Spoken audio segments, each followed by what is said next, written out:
Hello everyone, welcome back to Magnet Brains. My name is CS Payal Popli and मेरे पीछे जैसे कि आप देख ही सकते हैं हम पढ़ रहे हैं CUET का बिजनेस स्टडीज डोमेन का मॉक टेस्ट। पढ़ नहीं रहे हैं मतलब मैं आपके सामने कुछ क्वेश्चंस दिखा रही हूं और मैं आपसे एक्सपेक्ट कर रही हूं कि उन क्वेश्चंस का आंसर आप अटेम्प्ट कर रहे होंगे, इधर आपकी नोटबुक में या फिर आप कमेंट सेक्शन में। और अगर आप ऐसा नहीं कर रहे हैं तो आप अपना टाइम वेस्ट कर रहे हैं, क्योंकि मॉक टेस्ट को अगर टेस्ट की तरह से ही लोगे तो ही फायदा होगा, अदरवाइज कोई सेंस नहीं बनेगा नहीं अटेम्प्ट करने का या ये सिर्फ वीडियो देखने का। ठीक है, इन सारे चैप्टर्स की, बिजनेस स्टडीज की जो भी चैप्टर्स आपके CUET में आ रहे हैं उनकी मैंने वन शॉट रिवीजन वीडियो बना दी है, उसका लिंक आपको डिस्क्रिप्शन बॉक्स में मिल जाएगा, तो आप वहां जाके उसे देख सकते हैं आराम से।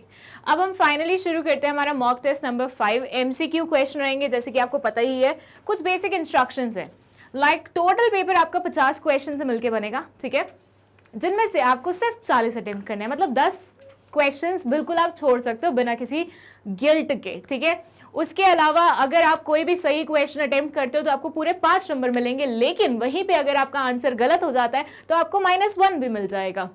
एंड अगर आप अनआंसर्ड छोड़ देते हैं तो आपको 0 मिलेगा, मतलब ना ही उसमें कुछ मिला ना ही कुछ कटा। ठीक है, बट गलत आंसर पे याद रखिएगा नेगेटिव मार्किंग है। तो कोई भी आंसर जिसके बारे में आप श्योर नहीं हो या बिल्कुल आपको लग रहा हो कि नहीं ये तो मैं बस तुक्का ही मार रहा हूं, मत मारना वो तुक्का, वो फालतू में तुम्हारे मार्क्स कटवा देगा। अगर मान लीजिए 4 ऑप्शन में से 2 ऑप्शन करेक्ट बैठते हैं तो उन्हीं स्टूडेंट्स को 5 नंबर मिलेंगे जिन्होंने इन दोनों में से किसी एक को टिक किया होगा। And at the same time अगर चारों ही ऑप्शन गलत निकलते हैं तो हर वो बच्चा जिसने वो पेपर अटेम्प्ट किया है उसको 5 नंबर मिल जाएंगे। कैलकुलेटर और इलेक्ट्रॉनिक गैजेट कुछ भी ऐसा अलाउड नहीं है पेपर में, सो उसे लेके मत जाइएगा। एप्पल वॉचेस भी नहीं चलेंगे, सो उसे भी नहीं कैरी करिएगा। ठीक है, चलिए फाइनली हमारे फर्स्ट क्वेश्चन पे आने से पहले मैं भी अपनी कुछ इंस्ट्रक्शंस दे दूं आपको। जैसे कि मैंने आपको मेंशन किया कि टेस्ट पेपर को टेस्ट पेपर की तरह ही लेना है। सो आपको एक नोटबुक लेनी है, पेन लेना है और उसमें सारे आंसर्स जैसे मैं क्वेश्चन दिखाऊंगी लिखने हैं। उसके बाद जब मैं आंसर रिवील करूंगी तो उन्हें चेक करना है कि तुम्हारे क्वेश्चन सही है कि नहीं है। लास्टली मुझे कॉमेंट सेक्शन में बस इतना बताना है आउट ऑफ 50 तुम्हारे कितने क्वेश्चन सही बैठे। ठीक है, और अगर तुम्हें किसी क्वेश्चन में डाउट आता है तो वो भी तुम कमेंट सेक्शन में मेंशन करोगे, क्योंकि मैं एक डाउट सेशन रखने वाली हूं जिसमें आप अपने सारे डाउट्स जितने भी कमेंट सेक्शन में लिखे होंगे या अलग से होंगे वहां पे बता सकते हैं मुझे। ठीक है, चलिए फर्स्ट क्वेश्चन पे आ जाते हैं। बहुत लंबी इंट्रोडक्शन हो गई है, पहले इसे मैं इंग्लिश में रीड करूंगी, आपको कुछ समय दूंगी इसका आंसर करने के लिए और उसके बाद मैं इसकी करूंगी हिंदी एंड फिर आंसर रिवील करूंगी। ठीक है, तो this will be the pattern जो अभी तक हम फॉलो करते हुए आए हैं। Which of the following statement is false? अब बच्चे यहाँ पे गलती क्या करते हैं कि वो false को true पढ़ लेते हैं, true को false पढ़ लेते हैं, correct को incorrect पढ़ लेते हैं, incorrect को correct पढ़ लेते हैं। So आपको ध्यान रखना है कि यहाँ पे false लिखा हुआ है। ठीक है, So which of the following statement is false? चारों में से कौन सी वाली स्टेटमेंट गलत है? फर्स्ट है functional foremanship is an extension of the principle of division of work and specialization to the shop floor. Second है under planning in charge 4 personnel namely speed boss, gang boss, repair boss and inspector would work. Third है time study determines the standard time taken to perform a well defined job. Fourth है cooperation not individualism is an extension of the principle of harmony not discord. चलिए कुछ sentences तो मुझे ऐसा लग रहा है बुक से उठा के डायरेक्टली ऐसे पेस्ट कर दिए, तो वो तो ट्रू ही है ऑब्वियसली। बचा हुआ सेंटेंस फॉल्स है। 4 स्टेटमेंट्स दिए हुए हैं, अगर हिंदी करनी है तो मैं बता दूं, it says functional foremanship is an extension of principle of division of work and specialisation to the shop floor. Functional foremanship जो टेक्निक थी जो हमारे टेलर भाई साहब ने दी थी वो बेसिकली एक्सटेंशन है कौन से प्रिंसिपल का? Division of work and specialisation to the shop floor. Second बोलता है प्लानिंग इंचार्ज के अंदर 4 पर्सनल आते हैं, namely speed boss, gang boss, repair boss, inspector काम करेंगे। Time study determines the standard time taken. Time study क्या डिटर्मिन करती है? किसी भी काम को करने के लिए, वेल डिफाइंड जॉब को करने के लिए कितना स्टैंडर्ड टाइम लगता है। Cooperation not individualism is an extension of principle of harmony. जो कॉपरेशन नॉट इंडिविजुअलिज्म करके एक प्रिंसिपल अपन ने पढ़ा था वो एक्सटेंशन है प्रिंसिपल ऑफ हार्मनी का, नॉट डिस्कॉर्ड का। ठीक है, तो बताइए कौन सा स्टेटमेंट आपको गलत लग रहा है इसमें? आई होप सबने अपना आंसर मार्क कर लिया है क्योंकि मैं आंसर रिवील करने जा रही हूँ। And the correct answer of this question is under planning incharge 4 personnel namely gang boss, speed boss, repair boss, inspector आते हैं। नहीं, इनके अंदर अलग 4 लोग आते हैं, एक आधा मैच करता होगा, बाकी सारे अलग रहते हैं। ठीक है, सो बाकी 3 स्टेटमेंट्स बिल्कुल करेक्ट हैं, सेकेंड वाली स्टेटमेंट गलत है, so B will be the correct answer of question number 1. Question 2. Service sector contributes to almost half of the India's GDP but employs only 1/3 of its workforce. Which of the following dimensions of business environment is stated in the above line? Economic, social, political, legal. बताइए, जल्दी से देख लीजिए और बताइए, फिर मैं इसकी हिंदी बताती हूं आपको. It says service sector contributes to almost half of India's GDP. जो सर्विस सेक्टर है वो काइंड ऑफ GDP में आधा कंट्रीब्यूशन रखता है, but employees only 1/3 of its workforce. लेकिन एम्प्लॉयमेंट सिर्फ 1/3 रहती है, मतलब पूरी GDP में आधा पोर्शन ऐसे मानिए आप किसका रहता है, सर्विस सेक्टर का रहता है. लेकिन जब एम्प्लॉयमेंट की बात आती है तो पूरी पॉपुलेशन में से सिर्फ 1/3 हिस्सा ही एम्प्लॉय करता है ये वाला sector. Excuse me. It says which of the following dimension of business environment is stated in the above line. इसमें कौन से वाली बिजनेस एनवायरनमेंट का डायमेंशन छुपा हुआ है ऊपर वाली लाइन में? Economic, social, political, legal. बताइए. And the correct answer of this question is economic, क्योंकि किसके बारे में बात कर रहे हैं? जीडीपी के बारे में बात कर रहे हैं. ठीक है, चलिए. Question 3. Which of the following is a feature of planning? Planning का इनमें से कौन से वाला फीचर है? Provides direction, reduces the risk of uncertainty, focuses on achieving objectives, all of the above. याद रखिएगा, कई बार क्वेश्चंस में आपको कंफ्यूज करने के लिए फीचर्स और इंपॉर्टेंस या फिर फीचर्स और लिमिटेशन साथ दे देते हैं, एंड देन दिल आस्क यू कि फीचर्स कौन से बताओ. और मैक्सिमम टाइम होता भी ऐसा है कि फीचर्स और इंपॉर्टेंस मिलते जुलते लगते हैं. सो वहाँ पे कंफ्यूजन नहीं रखनी है, अपना अलग से एक पेज बनाइएगा, हर एक चीज़ के फीचर्स, एडवांटेजेस, डिसएडवांटेजेस सारे लिखिएगा कहीं पे, और उसके बाद उसे अच्छे से रिवाइज करके जाइएगा पेपर से पहले. ठीक है, सो बता दीजिए जल्दी से. विच of the following is a feature of planning? Provides direction, reduces the risk of uncertainty, focuses on achieving objectives, all of the above. And the correct answer of this question is all of the above. ये सारे के सारे features हैं. और ये जो line मैंने अभी आपको बोली थी एडवांटेजेस, और ये आपको कंफ्यूज करने के लिए थी, but at the same time आपको ये भी याद दिलवाने के लिए थी कि पिछले मॉक में हमने एक ऐसा क्वेश्चन देखा था जिसमें फीचर्स और इंपॉर्टेंस साथ में लिखे हुए थे और वो मैच नहीं कर रहे थे, तो अपन को सिर्फ फीचर टिक करना था. तो आ सकते हैं वैसे वाले क्वेश्चन में, यहाँ नहीं आया वो अलग बात है. ठीक है. An organization is dash when decision-making authority is retained by higher management levels.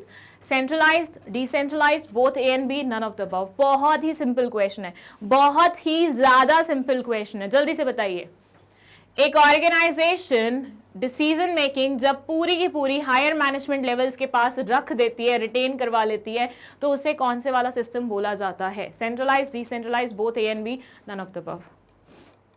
बताइए. And the correct answer is centralise. जब पूरी की पूरी पावर मेकिंग अथॉरिटी ऊपर वाले लोगों के पास रहती है या कुछ कंसोलिडेटेड हैंड्स के पास रहते हैं, तो उसे सेंट्रलाइजेशन बोलते हैं. ठीक है, तो फोर्थ का आंसर है ए. Fifth question. Which of the following steps in the process of selection helps the manager to eliminate unqualified or unfit job seekers based on the information supplied in the application form? पहला option है preliminary screening, second है employment interview, third है reference and background checks, and then fourth है selection decision. बताइए, चारों option में से कौन से वाला ऑप्शन करेक्ट है? बताइए, हिंदी बताओ. Which of the following steps in the process of selection helps the manager to eliminate unqualified or unfit job seekers? कौन से वाला स्टेप सिलेक्शन प्रोसेस का मैनेजर्स की मदद करता है एलिमिनेट करने में अनक्वालिफाइड या फिर अनफिट जॉब सीकर्स को? मतलब ऐसे जॉब सीकर्स जो बिल्कुल भी क्वालिफाइड नहीं है, बिल्कुल मतलब पता नहीं कहाँ से उठ के आ गए हैं, बिल्कुल अनफिट है. On the information supplied in the application form, जो और ये किस बेसिस पे करते हैं? एप्लीकेशन फॉर्म में जो इन्फॉर्मेशन सप्लाई की जाती है उसके बेसिस पे. सो चार ऑप्शन है preliminary screening, employment interview, reference and background check, selection decision. बहुत ही सिंपल है. सिलेक्शन प्रोसेस पढ़ा है तो बहुत ही सिंपल है. और इसके साथ मैं आपको याद दिला दूँ दैट जितनी भी प्रोसेसेस हैं उनका मैंने एक वीडियो बनाया हुआ है, उसका लिंक इधर आपको डिस्क्रिप्शन बॉक्स में मिल जाएगा, या आप जाके सर्च कर लीजिए तो आपको सारी प्रोसेसेस ऑन फिंगर टिप्स ऐसे याद हो जाएंगे. The correct answer is preliminary screening. इसमें ही हम एप्लीकेशन फॉर्म को देखते हैं और जो बिल्कुल अनफिट होते हैं उनको साइड कर देते हैं और उसके बाद जो बचते हैं उनको मौका देते हैं आगे आने का. Question 6. Which of the following qualities of a leader states that he should have the capacity to clearly explain his ideas and make the people understand his ideas? Knowledge, motivation skills, initiative, communication skills. बताइए. 4 option आपके सामने लिखे हुए हैं, फट से एक select कर लीजिए और बताइए क्या होगा आपका करेक्ट आंसर. हिंदी बताओ. Okay, which of the following qualities of a leader states that he should have the capacity to clearly explain his ideas and make the people understand his ideas? इनमें से कौन से वाली क्वालिटी एक leader की state करती है कि उसको अपने आइडियाज़ को, मतलब उसके अंदर वो कैपेसिटी होनी चाहिए कि वो अपने आइडियाज़ को क्लियरली एक्सप्लेन कर सके और लोगों को समझा सके? नॉलेज वाली, मोटिवेशन स्किल्स वाली, इनिशिएटिव या कम्युनिकेशन स्किल्स? बहुत सिंपल क्वेश्चन है, कॉमन सेंस लगाना है बस और कुछ नहीं करना है. And the correct answer is communication skills. जब मैं कोई बात तुम्हें बोल रही हूँ और तुम्हें समझाने की कोशिश कर रही हूँ, अगर मेरी कम्युनिकेशन स्किल्स अच्छी होंगी तभी तो मैं तुम्हें वो बात समझा पाऊंगी. अगर मेरी कम्युनिकेशन स्किल्स बुरी होंगी और मैं कुछ भी बोले जा रही हूँ, लाइक मेरे माइंड में कुछ चल रहा है, मैं बोल कुछ रही हूँ, मेरे ध्यान कहीं और जा रहा है, मैं जेस्चर्स कुछ और कर रही हूँ, तो ऐसे सिनेरियो में, जैसे अगर तुम मेरी बहुत पुरानी अगर फर्स्ट सेकेंड वीडियो देखोगे तो उसमें ना मैं ऐसे पढ़ा रही थी. मतलब ऑब्वियसली जब आप फर्स्ट सेकंड वीडियो बनाते तो आप थोड़ा शाय फील करते हैं, कैमरा को फर्स्ट टाइम फेस कर रहे होते तो आपको होता है ना, थोड़ी हिचक होती है. अब तो जैसे मर्जी हो गए, लेकिन उस टाइम पे आई वाज लाइक यूँ करके, और हैंड मूवमेंट्स भी मेरी बहुत ज़्यादा रहती थी. ठीक है, तो उसमें कम्युनिकेशन उतना क्लियरली बैठ नहीं पाता था सामने वाला, क्योंकि वो इन सब चीज़ों को ज़्यादा नोटिस करता रहता था. तो येस, कम्युनिकेशन स्किल्स आपकी बहुत प्रॉपर होनी चाहिए और उसके साथ आप जो चीज़ें कर रहे हैं वो भी बहुत प्रॉपर होनी चाहिए, ऑन पॉइंट होनी चाहिए, तभी आप सामने वाले को अपनी बात समझा पाएंगे. Question 7. Quick Foods Limited is a food delivery service application that has recently faced criticism for tampering of their products by their delivery boys. The company decided to put a hologram seal on the food packets in order to protect the contents from being tampered with, along with a safety warning for the customers to check the seal on the delivery. Dash concept of marketing has been discussed in this case, which is not only performing an important function of communicating with the potential buyer but also promoting its sales. Labelling, product designing and development, branding, packaging. बहुत ही बढ़िया question है ये, और ये question एक बार पहले भी आ चुका है. क्विक फूड्स लिमिटेड की जगह एक्चुअली, मतलब ये रियल लाइफ से पिक किया गया, you can say. Real life में देयर वाज दिस जोमेटो का केस हुआ था आई गेस, जब किसी ने उसके, मतलब जो फूड डिलीवरी गाय था उसने पैकेट खोल के कुछ खा लिया था एंड सबडी रिकॉर्डेड इट और वो वीडियो वायरल हो गया था. तो ऐसे उनके ऊपर काफ़ी सारे क्वेश्चंस उठे थे. ठीक है, तो ऐसे सिनेरियो में उनको फिर टेप वगैरह लगानी पड़ी जोमेटो की, ताकि कोई भी टैम्परिंग ना हो पाए, बीच में कोई भी उसे खोल नहीं पाए. तो अभी आप देखोगे ना, तो जैसे मैं परसों ही मैंने सागर गेरे भोपाल से कुछ ऑर्डर किया था, तो उनकी जो पॉलीथीन रहती है ना, पॉली बैग कपड़े वाला रहता है, उसको ऊपर से पूरा उन्होंने टेप से वो किया था. मतलब मुझे जिसको खाना था वो पैकेट, मतलब पैकेट नहीं अंदर का खाना, उसको उसे सीजर से काटना पड़ा, वो वैसे उतर ही नहीं पाया. ये सारी चीज़ें क्यों हो रही है आज की डेट में? ये सारी चीज़ें इसलिए हो रही है ताकि कोई भी फूड को बीच में से निकाल के हजम ना कर जाए. ठीक है, so quick foods limited is a food delivery service application. Quick food limited क्या है? एक फूड डिलीवरी सर्विस एप्लीकेशन है that has recently face criticism for tampering of their products. जिन्होंने अभी क्रिटिसिज्म फेस किया है क्योंकि उनके डिलीवरी बॉय ने टैम्परिंग की है प्रोडक्ट्स के साथ. The company decided to put a hologram seal. तो कंपनी ने डिसाइड किया है कि फूड पैकेट्स पे होलोग्राम सील डालेंगे, उसे प्रोटेक्ट करने के लिए, उसके कंटेंट्स को प्रोटेक्ट करने के लिए. और यहाँ पे कौन सी कॉन्सेप्ट ऑफ मार्केटिंग डिस्कस की गई है वो आपको बताना है, which is not only performing an important function of communicating, जो कि ना सिर्फ बहुत इंपॉर्टेंट फंक्शन कंप्लीट करी है, परफॉर्म करी है कम्युनिकेटिंग का, बल्कि प्रमोट भी कर रही है सेल्स. जल्दी बताइए, 4 ऑप्शन आपके सामने लिखे हुए हैं. अच्छा, मैं ये आपको बीच बीच में सारी चीज़ें क्यों बताती रहती हूँ कि जोमेटो ने ऐसा किया, इसने ये किया, क्योंकि आपको ये भी पता होना चाहिए कि रियल लाइफ में चल क्या रहा है. बुकिश नॉलेज तो हम ले ही रहे हैं, लेकिन एट द सेम टाइम आप जो भी अपने अराउंड देखते हैं, चलो आजकल ज़्यादातर लोग जो न्यूज़ होती है वो सोशल मीडिया से लेते हैं, जो कि बहुत ही गलत चीज़ है. मतलब अब सोशल मीडिया में ऑब्वियसली ओपिनियंस होते हैं लोगों के. फर्स्ट से मेरा कुछ ओपिनियन है तो मैं कोई न्यूज़ पढ़ के आऊँगी, मैं आपको न्यूट्रल न्यूज़ नहीं दूंगी, मैं ओपिनियन वाली दूंगी. जैसे आज की डेट में तो न्यूज़ चैनल्स भी यही काम करते हैं, बट ऑथेंटिक अगर आपको न्यूज़ देखनी है तो आप DD न्यूज़ ऐसे चैनल्स देखिए. ठीक है, तो वहाँ से आपको चीज़ें पता लगेंगी कि एक्चुअली कैसे होती हैं, और उनको फिर लिंक करिए जो भी चीज़ें आप पढ़ते हैं. इससे क्या होगा, आपको ओवरऑल नॉलेज मिलेगी। जैसे हम बोलते हैं ना कि इंडियन एजुकेशन ऐसा है वैसा है, तो अगर आपको इंडियन एजुकेशन को सुधारना है ना, तो थोड़ा बहुत आपको अपने ऊपर भी वर्क करना पड़ेगा। रट्टेबाजी वाली चीज़ बंद करें, ठीक है, थोड़ा सा प्रैक्टिकल नॉलेज गेन करें, लाइफ में आपके अराउंड क्या चल रहा है वो चीज़ों को, जो थियोरेटिकल नॉलेज आप गेन कर रहे हैं स्कूल से कॉलेजेस से, उसके साथ लिंक करके देखिए, काफ़ी काम आएगा। बता रही हूँ, फॉरेन एजुकेशन को क्यों इतना प्रायोरिटी दी जाती है, क्यों इतना वो दिया जाता है, क्योंकि वो लोग इंश्योर करते हैं कि सारी चीज़ें हों।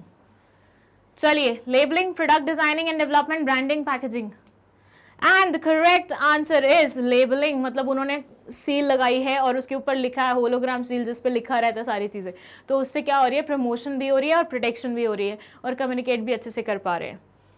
चलिए, Question 8. Ronit Raj, a marketing manager, is a patient of diabetes for which he takes medicines regularly. One day on his tour to Patna, he met with an accident and was hospitalized. मुझे ऐसा क्यों लग रहा है कि पिछले से पिछले मॉक में आया था question. Anyways, due to doctor's negligence, a delicate nerve of his right leg was cut, rendering him crippled throughout his life. Identify the consumer right that has been violated by the doctors under the Consumer Protection Act 2019 in the above situation. Right to choose, right to be informed, right to be heard, and right to be protected. जल्दी बताइए क्या होगा correct answer. Ronit राज क्या एक marketing manager है जिसको diabetes है और वो रेगुलरली मेडिसिन लेता रहता है। वो पटना टूर पे गया तो उसका एक्सीडेंट हुआ, तो गलती से, मतलब डॉक्टर की गलती की वजह से उसकी राइट लेग की एक बहुत इंपॉर्टेंट नर्व कट गई, जिसकी वजह से वो लाइफ टाइम के लिए क्रिपल्ड हो गया। अब आपको आइडेंटिफाई करना है कि उसका कौन से वाला राइट डॉक्टर ने वायलेट कर दिया है कंज्यूमर प्रोटेक्शन एक्ट के चलते हुए। Right to choose, right to be informed, right to be heard, right to be protected. And the correct answer is, क्योंकि ये क्वेश्चन हमने पहले ही अटेम्प्ट किया हुआ है, राइट टू बी प्रोटेक्टेड। यहाँ पे वो डॉक्टर से सर्विसेज ले रहा था इंस्टेड ऑफ अ प्रोडक्ट, ठीक है। और कंज्यूमर राइट आपके प्रोडक्ट्स पे भी एप्लीकेबल होते हैं, सर्विसेज भी एप्लीकेबल होते हैं, ठीक है। Question 9. Rishu's friend Divina works as a finance manager in Perfect Solution Limited. Divina, in a meeting with the directors of the company, came to know that the firm would soon be declaring a bonus issue which would lead to an increase in the price of shares. On this basis, Divina advised Rishu to purchase the shares of Perfect Solution Limited, who thus bought the shares. SEBI can control malpractices like these through which of the following functions: protective function, regulatory function, development function, all of the above. चलिए बताइए क्या होगा correct answer. Hindi बताओ। It says Rishu's friend, Rishu की एक friend है दिविना, वो finance manager की तरह काम करती है परफेक्ट सॉल्यूशन लिमिटेड में। दिविना एक मीटिंग में डायरेक्टर्स के साथ थी, तो उसे पता चला कि उन्होंने, मतलब कंपनी बोनस इशू डिक्लेयर करने वाली है। अब ऑब्वियसली इससे क्या होगा, शेयर के प्राइसेस बढ़ जाएंगे, तो वो खुद तो नहीं खरीद सकती थी शेयर्स, तो उसने अपनी एक फ्रेंड को एडवाइस कर दिया कि भाई तू खरीद ले शेयर्स और उससे क्या होगा, हम बाद में मुनाफा कमा लेंगे। अब आपको ये बताना है कि सेबी ऐसी मैल प्रैक्टिसेस को, ये क्या हो रहा था, ये हो रहा था, चलो तुम आंसर करो इस चीज़ का। मुझे क्वेश्चन नंबर 8-9 में क्या आंसर है वो लिख के बताओ कमेंट सेक्शन में, देखते हैं कितने बच्चों को सही बात है। ये जो कॉन्सेप्ट यहाँ पे दी हुई है ऋषु और दिविना की, ऋषु और दिविना जो ये अंदर की खुफिया इन्फॉर्मेशन शेयर कर रहे हैं, जिसकी वजह से शेयर के प्राइसेस इंक्रीज होने वाले हैं और शेयर्स खरीदने की बातचीत चल रही है, कि कौन सी प्रैक्टिस है, कि कौन सी मैल प्रैक्टिस है, जल्दी से बताओ मुझे कमेंट सेक्शन में। बहुत बार समझाया हुआ है मैंने ये चीज़, ठीक है। लेट्स सी किसका आंसर सबसे पहले आता है और सही सबसे सही आता है। लिख देना क्वेश्चन 9 एक्स्ट्रा आंसर, या फिर एक्स्ट्रा क्वेश्चन 9 कुछ करके लिख देना, ठीक है। I understand. 4 फंक्शंस बताए हुए हैं सेबी के, कौन से वाले फंक्शंस ये पर्टिकुलर मैल प्रैक्टिस को कंट्रोल किया जा सकता है। And the correct answer is protective functions. यहाँ पे इन्वेस्टर्स को प्रोटेक्ट करने की जिम्मेदारी सेबी ने अपने सर पर ली हुई है, तो वो इन सब मैल प्रैक्टिसेस से प्रोटेक्ट करता है, तो ये इसके इस पार्ट में आता है। 10th क्वेश्चन है, भुवन who was a vegetarian went to a snack bar for having french fries. Again ये क्वेश्चन भी पुराना है, and later found out that it had non-vegetarian content. Neither the advertisement nor the packing of the product displayed that the product has non-vegetarian content. Which right of consumer is being violated? Right to choose, right to be informed, right to be heard, right to seek redressal. चलिए, भुवन भाई साहब vegetarian हैं, गए French fries खाने के लिए। पहले तो मुझे ये समझ में नहीं आता, फ्रेंच फ्राइज में अलग से समझ में आ जाता है कि ये आलू की स्टिक है, राइट, तो उसमें नॉन वेजिटेरियन कंटेंट कोई कैसे डाल सकता है? आपको देख के नहीं पता लगा कि ये फ्रेंच फ्राइज है या कुछ और है? नॉन वेजिटेरियन चीज़ तो वैसे ही ऐसे काटना और उसको वो करना, it will be too difficult, right, तो कैसे हो पाएगा? चलिए, neither the advertisement not the packing of the product displayed that the product has non vegetarian content.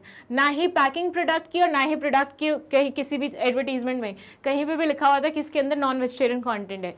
यहाँ पे कौन से वाला राइट वायलेट हुआ है? Right to choose, right to be informed, right to be heard, right to seek redressal. And the right answer is right to be informed, क्योंकि कहीं पे भी इंफॉर्मेशन मेंशन नहीं थी, तो इंफॉर्मेशन नहीं मिल रही है आपको। So as a result of which right to informed आपका क्या हो रहा है? वायलेट हो रहा है।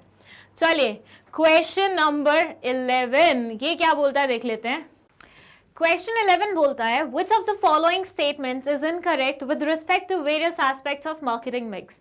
चार ऑप्शन है। The advantage of registering trademark is to get exclusive legal rights for its use and no other firm can use this mark to sell similar goods। Promotion mix refers to the decisions related to sales promotion tools used by an organization to achieve its objectives। Product mix includes activities that are involved in transferring the ownership to customers and to make the product available at the right place at the right time, या फिर none of the above। बहुत बड़ा बड़ा सा question लग रहा होगा आपको ये, मैं इसलिए थोड़ा साइड हो रही हूँ। आपको चाहिए तो आप स्क्रीनशॉट ले सकते हैं या फिर पॉज करके रीड कर सकते हैं। मैं अब इसकी हिंदी बता देती हूँ। ये बोलते हैं कि मार्केटिंग मिक्स के बारे में कौन से वाली स्टेटमेंट इनकरेक्ट है। मार्केटिंग मिक्स के एस्पेक्ट से रिलेटेड कौन सी वाली स्टेटमेंट इनकरेक्ट है चारों में से? एक तो हो गई नन ऑफ द अबव। फिर बोलते हैं advantage of registering trademark is to get exclusive legal right for its use and no one, मतलब ट्रेडमार्क लेने का या ट्रेडमार्क रजिस्टर करने का एडवांटेज ये होता है कि कोई भी इंसान, कोई भी फर्म आपसे बिना पूछे सिमिलर गुड्स नहीं बना सकती है या सिमिलर मार्क नहीं लगा सकती है, आपको एक्सक्लूसिव लीगल राइट मिल जाता है। ठीक है। Second है promotion mix refers to decisions related to sales promotion tools used by an organization to achieve its objective। promotion mix जो है वो decisions है, मतलब promotion mix में basically हम decisions लेते हैं जो कि sales promotion tool से related होते हैं, जो कि organization use करेगी ताकि वो अपने objectives को achieve कर सकें। प्रोडक्ट मिक्स में ये बोलते हैं it includes activities that are involved in transferring the ownership to customers and to make the product available at the right time right place. Product mix में हम ऐसी एक्टिविटीज के बारे में बात करते हैं जिसमें हम ओनरशिप ट्रांसफर करने के बारे में बात करते हैं प्रोडक्ट की कस्टमर्स को, और प्रोडक्ट अवेलेबल कराते हैं राइट समय पे राइट टाइम पे, या फिर none of the above. Incorrect बतानी है आपको चारों में से। जल्दी से सोच लीजिए क्या होगा आपका राइट आंसर, या तो आप चाहें तो कमेंट सेक्शन में भी लिख सकते हैं या अपने नोटबुक में भी लिख सकते हैं। मैं अब डिस्प्ले करने जा रही हूँ correct answer, and the answer is product mix वाला। इसमें हम प्रोडक्ट की क्वालिटी, क्या स्पेसिफिकेशंस होने चाहिए, क्या होना चाहिए, उन सब एक्टिविटीज़ के बारे में बात करते हैं, ना कि ये सब चीज़ें। ठीक है, तो सी गलत है, इसलिए सी इसका करेक्ट आंसर होगा। Question 12, which of the following stands for SEBI? सबसे easy question. Stock and exchange board of India, securities and exchange board of India, securities and exchange bank of India, या stock and exchange bank of India? बताइए, SEBI की full form क्या है? I don't think so इस पे ज्यादा time लगना चाहिए। The correct answer is B, securities and exchange board of India. सबसे सिंपल क्वेश्चन, इसलिए कुछ ही अब्रिविएशंस हैं आपकी बुक में, उन्हें अच्छे से पढ़ लीजिएगा, क्योंकि अगर आप अगर ऐसा क्वेश्चन आ जाता है तो आपको फ्री फंड के आंसर मतलब मार्क्स मिल रहे होंगे। ऐसे सोचिए, सही क्वेश्चन अटेम्प्ट करने में 5 नंबर मिलेंगे, सेबी वाले में 5 नंबर आप ले गए, ऐसे मानो। 13th क्वेश्चन है, which of the following statement is not applicable to the concept of accountability? इनमें से कौन से वाली स्टेटमेंट अकाउंटेबिलिटी के कॉन्सेप्ट पे एप्लीकेबल नहीं है?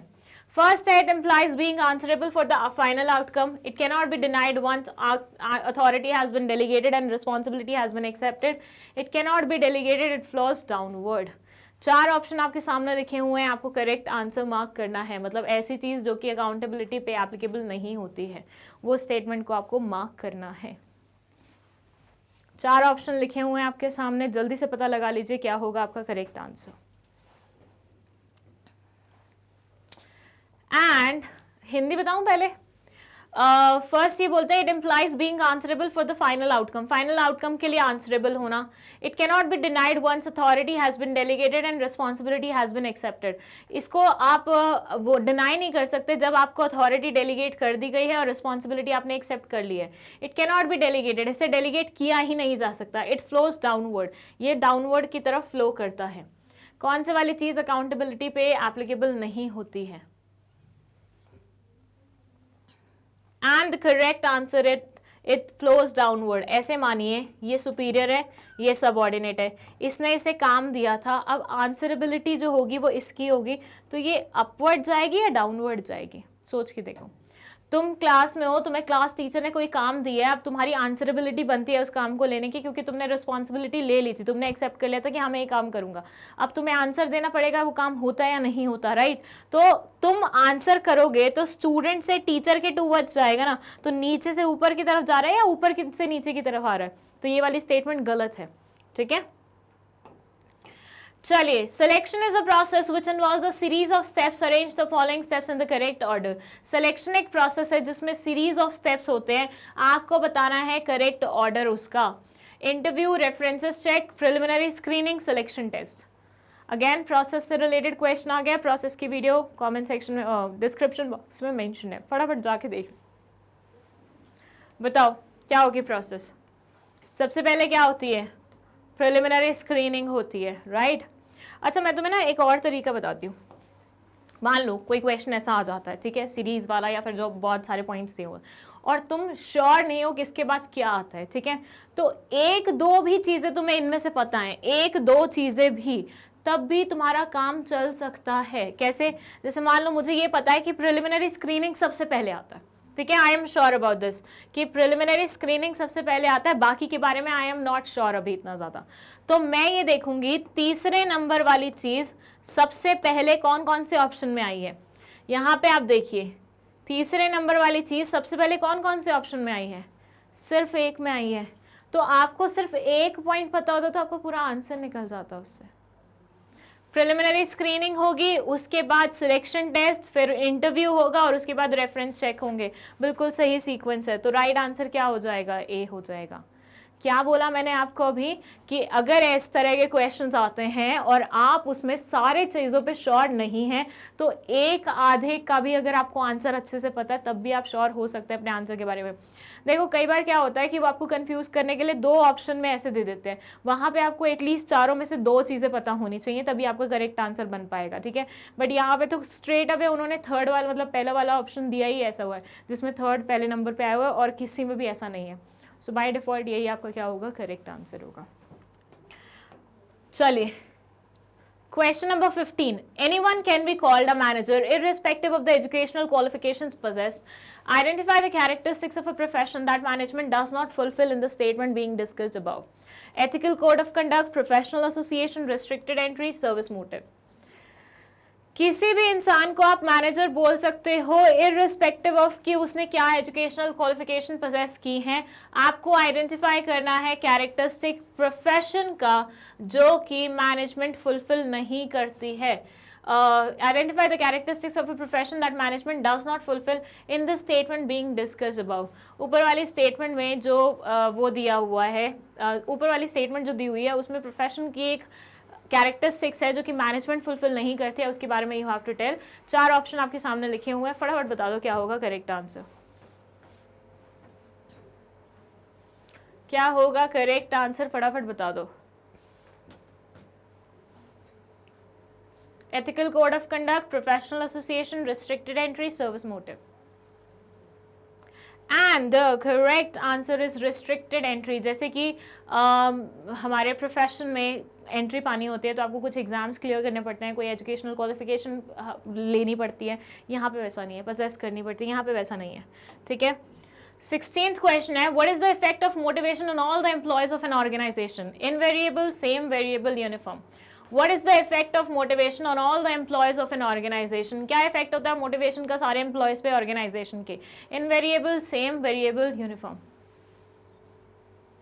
बताइए, क्या सबको हम सेम तरीके से मोटिवेट कर पाते हैं? क्या सबके ऊपर सेम इफेक्ट होता है मोटिवेशन का? And the correct answer is variable, मतलब वो बदलता रहता है। जैसे मैं आपको बताऊँ, फर्स्ट से स्नेहा मैम ने एक बार सारे टीचर्स की वो ली मीटिंग ली, ठीक है। अब स्नेहा मैम ने अपनी तरफ से मोटिवेट करने के लिए कुछ कुछ बोला। अब क्या सारे टीचर उससे मोटिवेट हो जाएंगे कि सभी हो जाएंगे यस अब तो 20-20 घंटे की रिकॉर्डिंग करके जाएंगे हम? ऐसा होगा क्या? नहीं। कुछ टीचर्स होंगे जो फिर भी डल रहेंगे, मोटिवेट नहीं होंगे, राइट। तो इसलिए हर एक का मोटिवेशन का इफेक्ट, मतलब मोटिवेशन का इफेक्ट हर एक इंसान पे डिफरेंट तरीके से पड़ता है, and at the same time motivation का तरीका भी कुछ लोगों के लिए अलग अलग चूज करना पड़ता है आपको। चलिए, the most important of a modern entrepreneur is innovation, invention, skill, creativity. The most important fact for a modern entrepreneur is, important thing for a modern entrepreneur is innovation, invention, skill, creativity. बताइए। The correct answer is innovation. Entrepreneurship होता ही innovation से connected है, मतलब आप कुछ नया लेके आ रहे हैं, कुछ बदलाव लेके आ रहे हैं, सोसाइटी में कुछ चेंज ला रहे हैं। 18th question, dash principle of management is being violated if the management does not fulfill its promise to increase wages of the workers after the mission is accomplished. Order, equity, discipline, initiative. बताइए क्या होगा correct answer. Dash principle of management violate होता है अगर management fulfil नहीं करता अपना promise increase करने का वेजेस का जब मिशन अकम्प्लिश हो जाता है। तो order, equity, discipline, initiative. And the correct answer is discipline. मतलब आप अपनी बातों पे अड़िग नहीं रह पा रहे हो, आप बदल ले जाते हो बार बार, तो आपके यहाँ पर डिसिप्लिन की कमी है। Question 19th, name the function of management which helps in the formulation of future plans in the light of the problems that were identified and thus helps in better planning in the future period. Planning, organizing, directing, controlling. बताइए क्या होगा correct answer. Name the function, मतलब आपको management के उस function का नाम लिखना है जिसकी वजह से आप फ्यूचर प्लान्स को अच्छे से फॉर्मुलेट कर पाते हो, पुरानी प्रॉब्लम्स को लाइट में रखते हुए बेटर प्लानिंग कर सकते हो फ्यूचर की। ये क्वेश्चन जहां तक मुझे लग रहा है पहले मॉक टेस्ट में आ चुका है। 4 ऑप्शन लिखे हुए हैं, प्लानिंग, ऑर्गेनाइजिंग, डायरेक्टिंग, कंट्रोलिंग। सो इसमें ज्यादा टाइम नहीं वेस्ट करेंगे and the right answer will be controlling. जैसे कि मान लो एक दोस्त है तुम्हारा, ठीक है, तुमने उसके ऊपर भरोसा किया, ओके, अब तुमने लास्ट में चेक किया कि उसने तुम्हें धोखा दिया।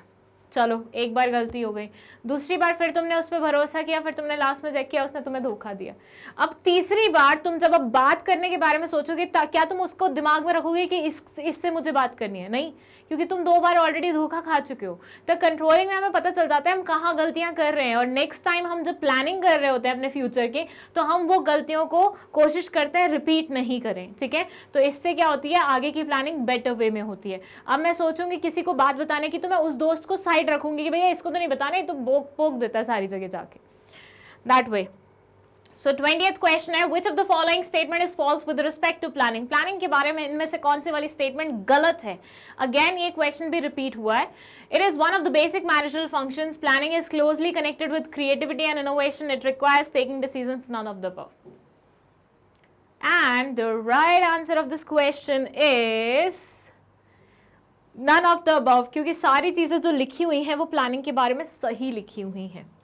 चलिए 21st question, dash implies being answerable for the final outcome. Authority, responsibility, accountability, none of the above. इनमें से कौन से वाली चीजें आंसरेबिलिटी से रिलेटेड हैं? बताइए, 4 ऑप्शन लिखे हुए हैं आपके सामने। मैंने पहले बताया था कीवर्ड्स याद रखो अकाउंटेबिलिटी से related. Accountability, answerability, responsibility, obligation, authority, power.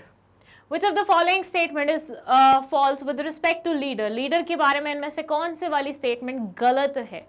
4 option लिखे हुए हैं। Leader provides training to his subordinates. A leader maintains personal relations and helps followers in fulfilling their needs. Leader plays a key role in introducing required changes in the organization.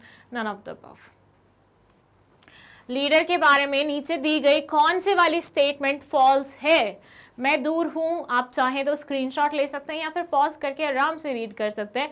इसका हिंदी बता देती हूं मैं आपको। It says leader provides training to his subordinates. Leader जो होता है वो ट्रेनिंग प्रोवाइड करता है अपने सबऑर्डिनेट्स को। सेकेंड है, a leader maintains personal relations and helps followers in fulfilling their needs. जो लीडर है वो पर्सनल रिलेशनशिप मेंटेन करता है और अपने फॉलोअर्स की मदद करता है नीड्स को फुलफिल करने में, उनकी नीड्स को फुलफिल करने में। Leader plays a key role in introducing required changes in the organisation. Leader एक बहुत ही इंपॉर्टेंट रोल निभाता है रिक्वायर्ड चेंजेस इंट्रोड्यूस करने में ऑर्गेनाइजेशन में। मतलब जब भी चेंजेस इंट्रोड्यूस करने हो तो उस टाइम पे लीडर काफी इंपॉर्टेंट रोल निभाता है। None of the above. False statement बतानी है and correct answer is none of the above. ये सारी स्टेटमेंट सही है, वो वाकई में ये सारे काम करता है, चेंज लाने में मदद करता है, लोगों की प्रॉब्लम समझता है, अपने सबऑर्डिनेट्स को ट्रेन करता है, सब करता है। चलिए 23rd question, financial planning takes into consideration which of the following? Growth, performance, investments, all of these. Financial planning इनमें से कौन से वाली चीज को कंसिडर करता है? ग्रोथ को, परफॉर्मेंस को, इन्वेस्टमेंट को, ऑल ऑफ दीज को. Financial planning takes into consideration which of the following? बताइए. And the correct answer is all of these. सारी चीजों को कंसिडर करता है, ग्रोथ को भी करता है, परफॉर्मेंस को भी करता है, इन्वेस्टमेंट को भी करता है. 24th question. It is that function of management which is considered as the base of all other functions. Very simple question. Identify the function of management stated in the above line. Planning, controlling, organizing, staffing. बताइए. It is that function of management which is considered as the base of all other functions. बाकी सारे functions का base माना जाता है इसे. ये कौन सा वाला function है management का? जल्दी बताइए. चारों option आपके सामने लिखे हुए हैं. And the correct answer is planning. मैंने आपको पहले ही बताया था planning base है सारे functions का. चलिए. 25th question. Dash type of entrepreneurs utilizes a chance to introduce a new technique or new product. Innovative entrepreneur, instigated entrepreneur, initiative entrepreneur या Fabian entrepreneur. बताइए. Dash type of entrepreneurs utilizes a chance to introduce a new technique or new product. चार option आपके सामने लिखे हुए हैं. And the correct answer is innovative. नया product लेके आ रहे हैं या फिर नई टेक्निक लेके आ रहे हैं. मतलब प्रोडक्ट तो पुराना ही है लेकिन उसको बनाने की टेक्निक नहीं आ गई है. जैसे एग्रीकल्चर पहले भी लोग करते थे, आज की डेट में भी करते हैं. इट्स जस्ट जो टूल्स वो इस्तेमाल करते थे वो डिफरेंट हो गए हैं. तो जो वो नए टूल्स लेके आया होगा एग्जिस्टेंस में, वो क्या कहलाया होगा? इनोवेटिव एंटरप्रेन्योर कहलाया होगा. ठीक है. चलिए 25 क्वेश्चन हो चुके हैं, 25 और बचे हैं. 26th क्वेश्चन पे हम आ गए हैं. It says the current government initiated make in India programme which is good for manufacturing sector. Out of the following, identify the component of business environment quoted in the above lines: economic, political, legal, technological. The current government initiated Make in India program which is good for manufacturing sector. Out of following, identify the component of business environment quoted in the above lines: economic, political, legal, technological. Hindi बताऊं इसकी? ये बोलते हैं जो current government है उन्होंने make in India programme बनाया जो कि मैन्युफैक्चरिंग सेक्टर के लिए अच्छा है. इनमें से कौन से वाला, मतलब ऊपर दी गई लाइन के बेसिस पे आपको बताना है कि नीचे वाले जो ऑप्शन लिखे हुए हैं उसमें से कौन सा ऑप्शन करेक्ट है बिजनेस एनवायरनमेंट के कंपोनेंट के बारे में. ऊपर वाली लाइन कौन से कंपोनेंट के बारे में आपको बता रही है? इकोनॉमिक, पॉलिटिकल, लीगल या technological. Make in India initiative आया है, कौन ने लाया है? गवर्नमेंट ने लाया है. क्या होगा? पॉलिटिकल होगा. मैंने आपको बताया था कीवर्ड्स में याद रखिए. इकोनॉमिक में जो भी इकोनॉमिक्स में आपने पढ़ा, अगर उनमें से कुछ भी लिखा आता तो वो उसके कीवर्ड्स माने जाएंगे. पॉलिटिकल में गवर्नमेंट मेंशन है तो पॉलिटिकल आएगा. लॉ या लेजिस्लेशन या रूल्स एंड रेगुलेशन, पनिशमेंट, ये सब मेंशन है तो लीगल होगा. और कुछ भी इनोवेटिव या कुछ भी नया अपडेटेड वर्जन किसी भी चीज़ का आएगा तो वो टेक्नोलॉजिकल होगा. ठीक है. चलिए 27th question. Samara Limited has debt equity ratio of 3:1, whereas Gaylord Limited has debt equity ratio of 1:1. Name the advantage Samara Limited will have over Gaylord Limited when the rate of interest is lower than the rate of return on investment of the company. Trading on equity, low risk, low cost of equity, greater flexibility. बहुत ही बढ़िया किस्म का question है. अभी तक के mock test में, मतलब आज वाले में स्पेशली, सबसे बढ़िया क्वेश्चन अभी तक का. जल्दी बताइए. समारा लिमिटेड का डेट इक्विटी रेशियो 3:1 है, गैलोट का 1:1 है. आपको एडवांटेज बताना है समारा लिमिटेड का कौन सा होगा गैलोट के ऊपर, जिसमें बेसिकली रेट ऑफ इंटरेस्ट जो है वो लोअर है rate of return on investment of the company से. तो ऐसे में उसको क्या बेनिफिट मिल रहा होगा? समारा लिमिटेड को क्या बेनिफिट मिल रहा होगा? ट्रेडिंग ऑन इक्विटी का, लो रिस्क का, लो कॉस्ट ऑफ इक्विटी का, ग्रेटर फ्लेक्सिबिलिटी का. ये कॉन्सेप्ट बहुत अच्छे से पढ़ाई है मैंने आपको एग्जाम्पल के साथ. जल्दी बता दो. And the correct answer will be trading on equity. Trading on equity क्या होता है कि टोटल कैपिटल में अगर हम डेट का प्रोपोर्शन बढ़ा देते हैं तो उससे अल्टीमेटली फर्क ये पड़ता है कि हमारी जो पर शेयर जो इनकम है वो इंक्रीज हो जाती है. बट ये अप टू एन एक्सटेंट ही होती है, एक लेवल के बियॉन्ड जाके उल्टा भी होने लग जाता है. तो ट्रेडिंग ऑन इक्विटी वो फेज है जहाँ पे ये बेनिफिट हमें मिलता है डेट इंक्रीज करने का. ठीक है. चलिए 28th question, the basic purpose of SEBI is to create an environment to facilitate efficient mobilisation and allocation of resources through the securities market.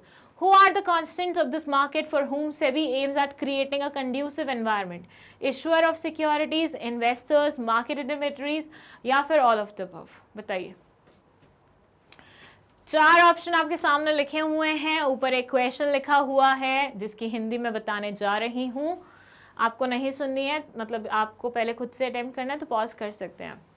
The basic purpose of SEBI, SEBI का बेसिक पर्पस है एक ऐसा environment create करना जो कि efficient mobilisation facilitate करेगा और resources का allocation through securities market, securities market की मदद से. Who are the constituents of this market or for whom SEBI aims at creating a conducive environment? वो कौन से मार्केट के constituents हैं जिसके लिए SEBI ऐसा conducive environment क्रिएट करना चाहता है? 4 ऑप्शन आपके सामने लिखे हुए हैं, फटाफट आंसर कर दीजिए. And the correct answer is all of the above. ये सबके लिए सेबी करेगा ये काम, ठीक है. ये सारे के सारे मार्केट से रिलेटेड लोग हैं और इन सबके लिए ही सेबी काम करता है. 29th question, the consumer has the right to acquire knowledge and to be well informed consumer throughout his life. State what type of knowledge is required by the consumer in the above stated right. Right to seek redressal, right to be heard, right of consumer awareness, right to choose. बताइए. 4 option आपके सामने लिखे हुए हैं, फटाफट बता दीजिए क्या होगा आपका correct answer. The consumer has right to acquire knowledge, consumer के पास ये राइट है कि वो नॉलेज एक्वायर कर सकता है और वेल इन्फॉर्म्ड कंज्यूमर बन सकता है through out his life. State what type of knowledge is required by consumer in the above stated right. आपको बताना है कौन से तरह की नॉलेज रिक्वायर्ड होगी कंज्यूमर की. ऊपर वाले जो राइट में ऐसा लिखा हुआ है, right to seek redressal, right to be heard, right to consumer awareness, right to choose. किस तरह की नॉलेज चाहिए उसको, किस चीज़ के बारे में चाहिए? And the answer is right to consumer awareness. उसे अपने राइट्स के बारे में नॉलेज होनी चाहिए. उसे ये पता होना चाहिए वो क्या क्या चीज़ें क्लेम कर सकता है, किस किस चीज़ के बेनिफिट्स उसे मिल सकते हैं, क्या क्या चीज़ें उसके लिए बनाई गई हैं, कौन से लॉज एप्लीकेबल हैं उसके ऊपर, मतलब उसके लिए, उसके बेनिफिट के लिए, और जब भी उसका वायलेशन होता है तो क्या क्या चीज़ें वो कर सकता है रेमेडी के लिए, ठीक है. सो इन सब चीज़ों के बारे में अवेयर होना ज़रूरी है. 30th क्वेश्चन है, which of the following statement is true, is incorrect. Okay, is incorrect, correct नहीं, incorrect. A low debt service coverage ratio indicates better ability to meet cash commitments and consequently the company's potential to increase debt component in its capital structure. Okay. Use of higher debt increases the cost of equity. Okay. Low interest rates increase a firm's capacity to employ higher debt. None of the above. बहुत simple है. थोड़ा सा आपको technical लग रहा होगा क्योंकि first वाले में इंटरप्रिटेशन थोड़ा सा करना पड़ेगा, बाकी है बहुत अच्छा क्वेश्चन. इसमें आ रहे हैं दमदार क्वेश्चन. इस पहला मॉक है अभी तक का जिसमें दमदार क्वेश्चन आए हैं टू एन एक्सटेंट. जल्दी से बता दो क्या होगा इसका राइट आंसर. कौन से वाला स्टेटमेंट इनकरेक्ट है, that you have to tell. Hindi बताओ. ये बोलते हैं low debt coverage service coverage ratio indicate करता है बेटर एबिलिटी कि भैया कैश कमिटमेंट्स वो मीट कर पाएंगे और कंपनी की पोटेंशियल है to increase debt component in the capital structure. Capital structure में डेट कंपोनेंट को इंक्रीज किया जा सकता है, इतनी कंपनी की पोटेंशियल बनती है ऐसे सिनेरियो में. या फिर हायर डेट इंक्रीज, मतलब अगर हम बहुत ज़्यादा डेट इंक्रीज कर देते हैं अपने कैपिटल स्ट्रक्चर में तो वो कॉस्ट ऑफ इक्विटी को बढ़ा देता है. फिर ये बोलते हैं low interest rates increase a firm's capacity to employ higher debt. जब इंटरेस्ट रेट्स बहुत कम होते हैं तो उसमें कंपनी की या फर्म की कैपेसिटी बढ़ जाती है डेट ज़्यादा लेने की. या फिर none of the above. The correct answer of this question is, बता रही हूँ मैं, जिसने अभी तक आंसर मार्क नहीं किया है पॉज कर लो वीडियो को. आंसर है ए.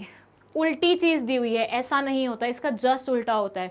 Use of higher debt increases the cost of equity. कैसे भाई, देखो कोई कंपनी है जिसने डेट ले लिया भर भर के ले लिया, ऑब्लिगेशन बढ़ गई, तुम्हें इंटरेस्ट पे करना पड़ेगा. हो सकता है एक पॉइंट आए जब तुम्हारे पास कैश ना हो, जब तुम्हारे पास पैसे ना हो, तुम्हारी ऑर्गेनाइजेशन का पूरा और असेट्स वगैरह बिक जाए. अब ऐसे में जो शेयर होल्डर्स हैं बेचारे वो तो बहुत रिस्क पे चले जाएंगे. जितना ज्यादा कंपनी ने डेट लिया होगा उतना ही तो ज्यादा रिस्की होगा शेयर होल्डर्स के लिए ऐसी कंपनी में इन्वेस्ट करना. तो ऑब्वियसली वो भी एक्सपेक्ट करेंगे कि इतने रिस्की वेंचर में अगर हम इन्वेस्ट करें तो हमें कुछ अच्छा रिटर्न मिले, राइट. तो इससे क्या होगा, हमारी कॉस्ट ऑफ इक्विटी क्या होगी, इंक्रीज हो जाएगी. लॉजिक समझ में आ रहा है? डेट इंक्रीज हुआ, फाइनेंशियल रिस्क बढ़ा, फाइनेंशियल रिस्क को बढ़ते हुए देख के शेयर होल्डर्स थोड़े से परेशान हो गए। उन्होंने सोचा नहीं यार, अगर फाइनेंशियल रिस्क बढ़ रहा है तो हमें भी कुछ ना कुछ पोर्शन चाहिए, तो वो भी डिविडेंड या कुछ ना कुछ ऐसी सिक्योरिटी थोड़ा सा मतलब कोशिश करेंगे, एक्सपेक्ट करने लग जाएंगे। डिमांड नहीं कर सकते, वो एक्सपेक्ट करने लग जाएंगे। अगर लो इंटरेस्ट रेट्स होते हैं तो ज़्यादातर लोग क्या करते हैं, डेट लेते हैं ना। अगर मान लीजिए लोन बहुत सस्ते हो जाते हैं, लोन के इंटरेस्ट रेट्स बहुत सस्ते हो जाते हैं, हर अगला बंदा विल प्रेफर कि यार लोन मिल जाए छोटी छोटी चीज़ों के लिए, बड़ी बड़ी चीज़ों के लिए, राइट। तो वो कैपेसिटी आपकी बढ़ा देता है लोन लेने की। बट ये वाली जो चीज़ लिखी हुई थी वो इनकरेक्ट थी। Next question number 31 assertion reason का क्वेश्चन है। ओके, सो असर्शन में ये बोल रहे हैं planning is a primary function of management. Planning क्या है? प्राइमरी फंक्शन है मैनेजमेंट की। रीजन में बोल रहे हैं planning is required at all the levels of the management as well as all departments of organisation. Planning कहाँ कहाँ रिक्वायर्ड होती है? ऑल डिपार्टमेंट्स में, ऑल लेवल्स ऑफ मैनेजमेंट में। अब आपको बताना है कि ये दोनों statements first of all correct है या इनकरेक्ट है, ठीक है। करेक्ट है तो क्या आर में लिखी हुई चीज ए वाली चीज को अच्छे से एक्सप्लेन कर पा रही है? येस और नो, ठीक है। अगर कर पा रही है तो ए ऑप्शन होगा, नहीं कर पा रही है तो बी ऑप्शन होगा, और दोनों में से अगर एक इनकरेक्ट है तो सी या डी में से आपका ऑप्शन होगा। सोच के देखो, बहुत ही सिंपल क्वेश्चन है। सोचो, प्राइमरी फंक्शन होता है प्लानिंग मैनेजमेंट का, और दूसरा लिखा हुआ है कि ये सारे लेवल सारे डिपार्टमेंट्स पे एप्लीकेबल होता है। The correct answer is option B. क्यों? क्योंकि ये दोनों स्टेटमेंट्स हैं तो करेक्ट, बिल्कुल सही बात बोल रहे हैं कि प्लानिंग प्राइमरी फंक्शन होता है, उसके बाद ही बाकी सारे फंक्शंस आते हैं। और येस इंडीड ये सारे लेवल्स ऑफ मैनेजमेंट और सब पे एप्लीकेबल होता है, लेकिन ये आपस में लिंक्ड नहीं है, सो बी ऑप्शन आएगा। लेकिन अब यहाँ पे आप लोगों के लिए एक एक्स्ट्रा क्वेश्चन है। जैसे मैंने क्वेश्चन 9 में आपको एक एक्स्ट्रा क्वेश्चन दिया था ना, तो एक्स्ट्रा क्वेश्चन 31 का है कि ए ऑप्शन होने के लिए, ए ऑप्शन करेक्ट होने के लिए असर्शन में क्या सेंटेंस लिखा होना चाहिए था? सब रिमूव कर दूं? सम रिमूव कर दूं? मैं बोल रही हूं इस क्वेश्चन का अगर ए करेक्ट आंसर होता तो असर्शन में ऐसा क्या लिखा होना चाहिए था कि हम ए को करेक्ट मान सकते थे? प्लानिंग का वो कौन सा फीचर लिखा होना चाहिए था असर्शन में जो रीजन एक्सप्लेन कर रहा था? जो इंटेलिजेंट स्टूडेंट होगा वो ये आंसर क्रैक कर पाएगा। आप देख लो, चुनौती है ये तुम लोगों के लिए। तो 31 तुम्हें आंसर कैसे करना है? कमेंट सेक्शन में लिखना है एक्स्ट्रा क्वेश्चन नंबर 31 और उसमें आंसर अटेम्प्ट करना है, ठीक है। चलिए 32nd क्वेश्चन है असर्शन रीजन। अगेन ए में लिखा हुआ है planning is a time saving process, और रीजन में लिखा हुआ है एक एंटरप्राइज की सक्सेस डिपेंड करती है कि कितने सही से प्लान्स बनाए हैं और इंप्लीमेंट किए हैं। Planning is a time saving process assertion में लिखा हुआ है, रीजन में लिखा हुआ है कि प्लानिंग अगर अच्छे से की हो तो उससे हम एंटरप्राइज के सक्सेस को अचीव कर सकते हैं। 4 ऑप्शन आपके सामने लिखे हुए हैं, फटाफट बता दो क्या करेक्ट आंसर होगा। And the correct answer is A is false, R is true. मेरे ख्याल से ना मैंने आंसर उसी टाइम बोल दिया था जब मैं इसे रीड कर रही थी। मैंने इसे बोला planning is a time saving process, है ना, जबकि प्लानिंग क्या होती है? प्लानिंग होती है टाइम कंज्यूमिंग प्रोसेस। तो मेरे टोन से ही तुम्हें समझ जाना चाहिए था कि अरे ये तो हिंट छुपा हुआ है। वैसे मैं वो इंटेंशनली हिंट नहीं दे रही थी, जस्ट पढ़ के मेरा हिंट निकल गया। तो आंसर क्या होगा आपका? डी होगा, क्योंकि ए गलत है, बी सही है, मतलब आर सही है। 33rd question. Real tech builders has to deliver the flats to its buyers for possession on time. Due to this, there is a sudden increase in workload. Therefore, the company needs to arrange workers to work at the sites at a short notice. The source of recruitment which may be used by the company to tap the casual vacancy is direct recruitment, advertisement, recommendation of employees, employment exchange. बताइए। Real take builders जो हैं उनको deliver करना है flats buyers को possession के लिए time पे।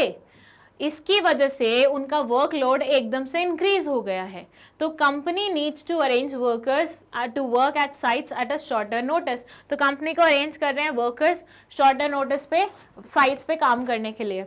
The source of recruitment which may be used by the company to tap the casual vacancies, इस तरह की casual vacancy को टैप करने के लिए कंपनी को कौन से source of recruitment को चूज करना चाहिए?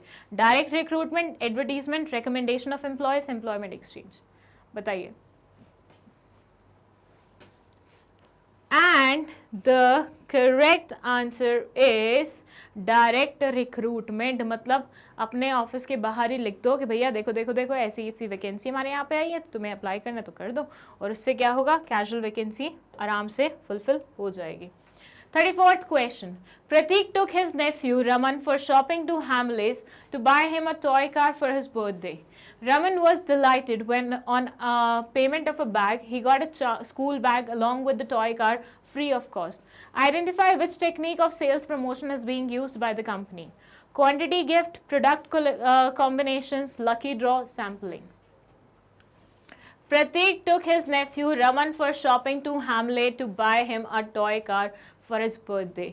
अभी ना थोड़े दिन पहले ना मेरी काजन दी के बच्चे आए हुए थे, मेरा भी बड़ा मन था कि मैं उन्हें हैमलेस लेके जाऊं, बट फिर मेरे को याद आया कि एक तो हैमलेस में अगर मेरे जैसे भी लोग जाते हैं जो इतने बड़े हो चुके हैं, उनको भी कुछ ना कुछ पसंद आ जाता है। मतलब वहाँ पे हर एक चीज़ इतनी अट्रैक्टिव लग रही होती है। मतलब मैं ना जब भी मॉल जाती हूँ अपने भाई के साथ या किसी के भी साथ, 2 सेकंड के लिए जब वो हैमले का स्टोर आता है ना, मेरी नज़र किसी और चीज़ पे नहीं जाती, मेरी नज़र सिर्फ उस पे जाती है, यहाँ से यहाँ तक। वहाँ पे इतनी प्यारी प्यारी चीज़ें रखी होती है, इतनी प्यारी प्यारी चीज़ें रखी होती है कि मैं उन सब चीज़ों से आकर्षित हो जाती हूँ। तो बच्चे तो समझो मतलब कितने ही अट्रैक्टेड फील करते होंगे। And at the same time कितने महंगे प्रोडक्ट्स आते हैं उनके, मतलब कितने महंगे प्रोडक्ट्स आते हैं। मैं एक बार गई थी अपने किसी रिलेटिव के बच्चे के लिए कुछ गिफ्ट पसंद करने के लिए, तो मुझे एक डॉल चाहिए थी, ठीक है। जब मैं वहाँ गई ना डॉल्स वाले सेक्शन में जहाँ पे डॉल हाउसेस थे, डॉल्स थी, अलग अलग कैरेक्टर्स थे, आई वाज लाइक यार ये तो मुझे भी चाहिए। मतलब वुडन डॉल हाउसेस थे वहाँ पे बड़े बड़े, और क्या क्या रेंज थी, 50,000, 40,000, 30,000। ऐसे टॉयज बेच रहे हैं या सच का घर बेच रहे हैं, क्या कर रहे हैं ये। तो वहाँ पे बहुत महंगे प्रोडक्ट्स आते हैं, बट वो प्रोडक्ट्स बहुत अच्छे लगते हैं। तो एक दिन ऐसे जाना चाहिए, पूरा सुबह से शाम तक वहीं पे निभा के आओ, मज़ा आ जाएगा। मतलब अच्छी फीलिंग आती है वहाँ पे बहुत। सो यहाँ पे प्रतीक ने क्या किया, अपने नेफ्यू रमन को लेके गया हैमलेस पे। मैं तो कभी ना लेके जाऊँ, कभी भी नहीं लेके जाऊँ, दिवालिया निकल जाएगा अगर हैमलेस पे तुम बच्चों को लेके जाओगे, तो उन्हें हर अगली चीज़ पसंद आएगी वहाँ पे। उसके लिए टॉय कार खरीदनी थी, उसका जन्मदिन आ रहा था। Ravan was delighted when on payment of the bag, he got a school bag along with the toy car free of cost. Raman बहुत ज़्यादा delighted था क्योंकि on the payment of the bag, he got a school bag along with the toy. Toy car के साथ उसको school bag free मिला। अच्छा ये भी देते हैं। Identify which technique of sales promotion is being used by the company. आपको बताना है हैमलेस ने कौन सी वाली सेल्स प्रमोशन टेक्निक इस्तेमाल करी थी यहाँ पे। Quantity gift, product combination, lucky draw या सैम्पलिंग, बताइए। And the correct answer is, बता दूं, प्रोडक्ट कॉम्बिनेशन। एक से एक के साथ एक मुफ्त मिल रहा है तुम्हें। चलिए नेक्स्ट है तुम्हारा question number 35. Which of the following is not a protective function performed by SEBI? Prohibition of fraudulent and unfair trade practices, conducting research and publishing information useful to all market participants, undertaking steps for investor protection, promoting fair practices and code of conduct in securities market. चलिए बताइए, which of the following is not a protective function performed by SEBI? इनमें से कौन से वाला SEBI का protective function नहीं है? Not. Excuse me. चलिए 4 ऑप्शन आपके सामने लिखे हुए हैं। Prohibition of fraudulent and unfair trade practices, conducting research and publishing information useful to all the market participants, undertaking steps for investors protection, promoting fair practices and code of conduct in securities market. चलिए जल्दी जल्दी बताइए। And the correct answer is conducting research and publishing information useful to all the market participants.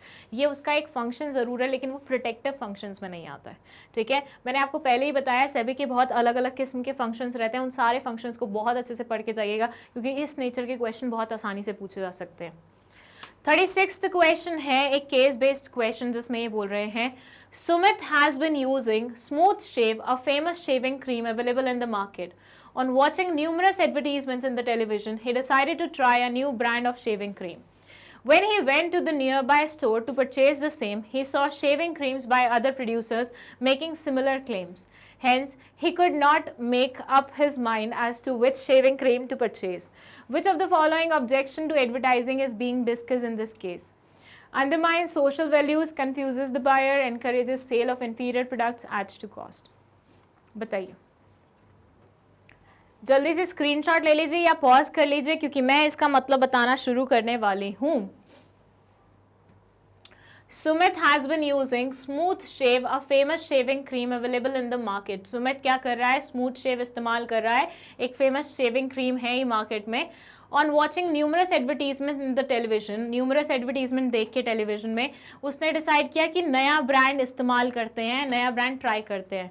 तो जब ये near by store पे गया purchase करने के लिए, उसने देखा कि बहुत सारे प्रोड्यूसर्स थे जो सिमिलर क्लेम्स दे रहे थे. मतलब सब यही बोल रहे थे, हमारे वाला इस्तेमाल करो, इससे तुम गोरे होगे, ये होगा वो होगा. वही एडवर्टीजमेंट में तो दिखाते हैं शेविंग से तुम्हारे बाल अच्छे आएंगे, फ्लो अच्छा बनेगा, तुम्हारा स्किन अच्छा हो जाएगा एंड ब्ला ब्ला स्टफ. तो ये अपना दिमाग नहीं वो बैठा पा रहा था कि कौन से वाला से चुनना चाहिए, बिकॉज सारे तो सेम वो कर रहे थे. आपको यहाँ पे बताना है एडवर्टाइजिंग का वो ऑब्जेक्शन जो कि ऊपर केस में डिस्कस किया गया. मतलब एडवर्टाइजिंग के एक नेगेटिव जो चीज़ होती है वो बतानी है आपको, जो इस पूरे केस स्टडी में डिस्कस की गई है. confuses the buyer, undermines social values, encourages sales of inferior products, adds to the cost. And the correct answer is confuses the buyer. क्या हुआ? बाय डिफॉल्ट मैंने पहले ऑप्शन यही पढ़ दिया तुम लोगों के लिए. वहाँ से भी किसी को हिंट मिल गया कि अरे मैडम ने आंसर पहले बोल दिया. So B will be the correct answer of this question. I hope सबका आंसर सही हो.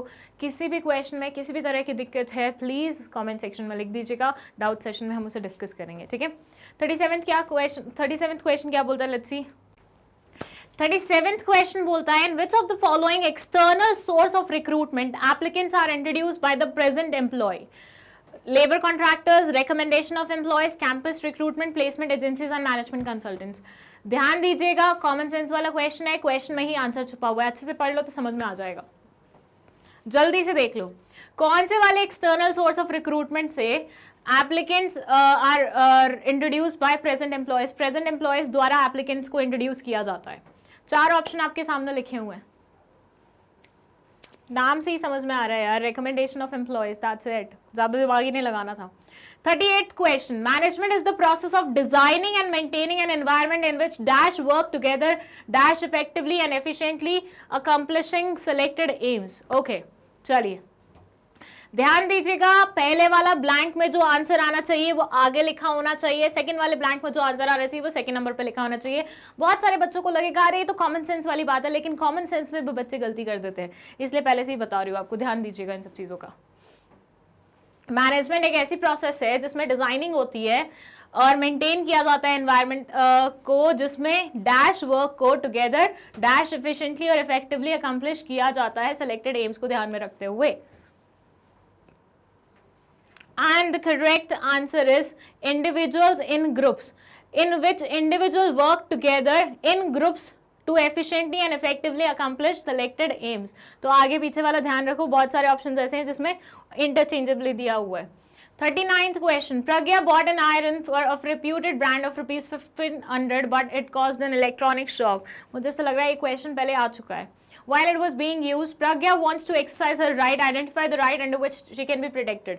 4 ऑप्शन लिखे हुए हैं. प्रज्ञा जी ने खरीदी है प्रेस करने वाली मशीन, प्रेस भी बोलते हैं उसको, right.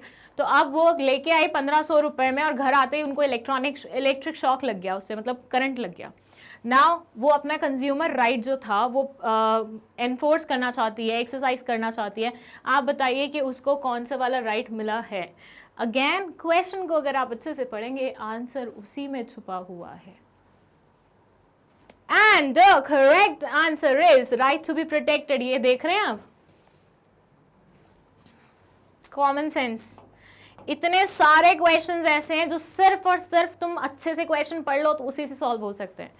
40th question, Mr. Raghav, finance manager of Manav Infratech Private Limited, prepared a detailed plan of financial needs of a firm in coming 6 months and the sources from where funds will be acquired to meet out these needs as company is planning to open a new branch in other states of India.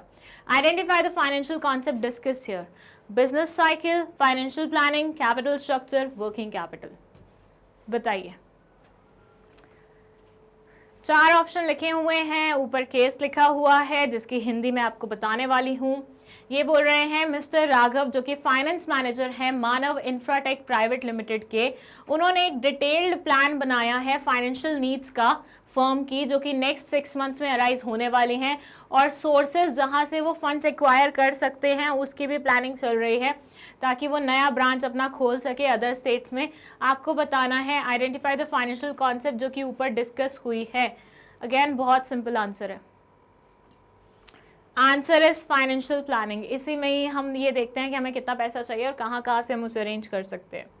But ध्यान रखिए जब financial planning और financial management में difference है। Financial planning एक narrower concept है, financial management एक broader concept है। Question number 41, which of the following statement is not true regarding democratic style of leadership? इनमें से कौन से वाली स्टेटमेंट सही नहीं है डेमोक्रेटिक स्टाइल के बारे में लीडरशिप की? The leader exercises more control by using forces within this group. The leader encourages subordinates to participate in the decision making.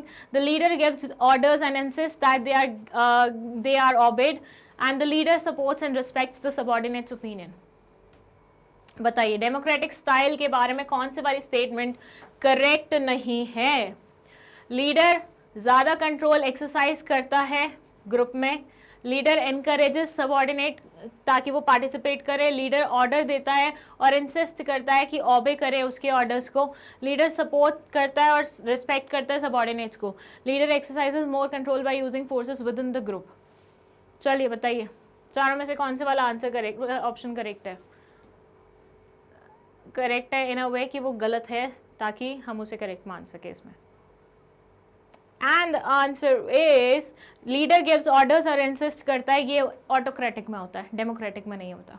वहाँ पे डेमोक्रेटिक में सामने वाले की बात सुनी जाती है, ऑटोक्रेटिक में अपनी बात कही जाती है और ऑबे करवाई जाती है। सो ये ऑप्शन गलत है, दैट्स वाई इस क्वेश्चन का ये आंसर सही है। 42nd question, it refers to the right of an individual to command his subordinate and to take action within the scope of his position. Which element of delegation is being referred to in the above statement? Accountability, responsibility, authority, none of the above.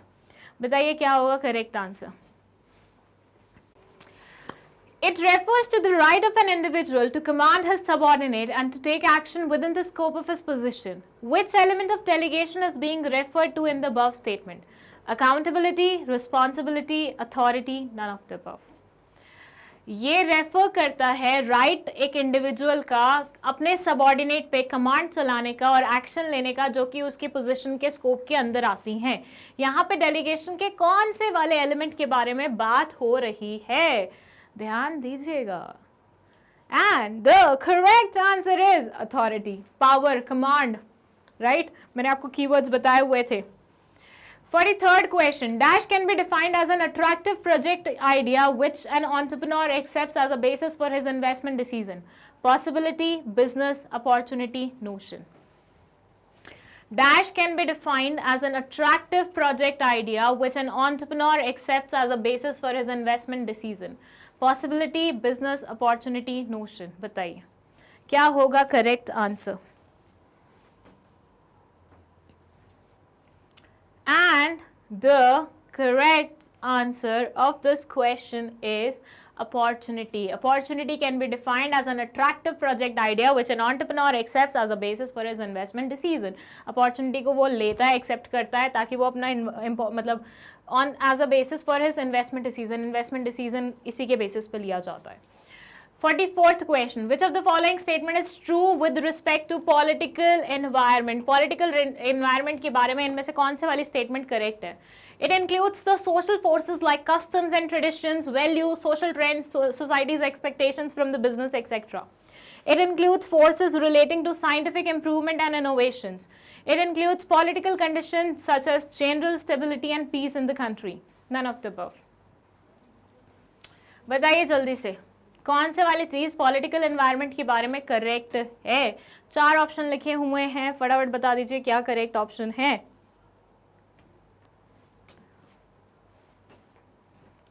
पहला social forces के बारे में बात कर रहा है, second scientific improvements के बारे में बात कर रहा है, थर्ड पॉलिटिकल कंडीशंस के बारे में बात कर रहा है।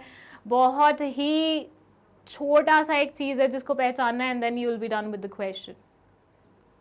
Answer is option C, political.